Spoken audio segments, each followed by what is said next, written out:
मतमोजणी केंद्रात किती वेळ थांबणार आहात, काय तुमचा आजचा दिवसभर सुरू? नाही, माझं मी कालच सांगितलं होतं की मतमोजणी सुरू होण्याच्या अगोदर मी एक चक्कर मारेन आणि नंतर सुद्धा मी इथं येईल. असं काही धाकधुकीचा काही विषय नाही. म्हणजे दिवसभर मी थांबू शकतो.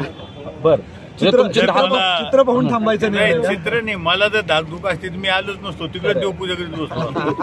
बरं, म्हणजे तुम्हाला कसलीच धाकधूक नाही? मला धाकधूक कशाची आहे? मतदाराच्या भरोश्यावर, मतदाराच्या म्हणजे जे काही मतदार आहे याच्या भरोश्यावर आणि सगळ्या कार्यकर्त्याच्या नेत्याच्या भरोश्यावर मला कुठलीही अडचण येईल असं वाटत. गुलाल फटाके आले, गुलाल फटाके ऑटोमॅटिक ते एकदा निकाल बाहेर पाडला का गुलाल फटाके तयारच असते. कालावधीत चंद्रकांत खैरेंनी दक्षिणमुखी मारुतीला दौलताबादला एक मोठा यत्न सुद्धा केला विजय मिळवावा.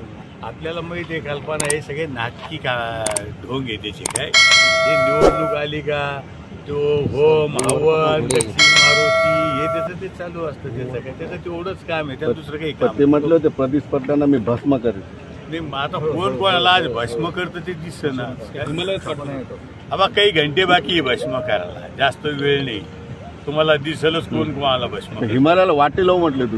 नाही, ते म्हणले जर मी हरलो तर मी हिमालयात जाईन. मी म्हणलं आम्ही वाटेला वाढू. काय काय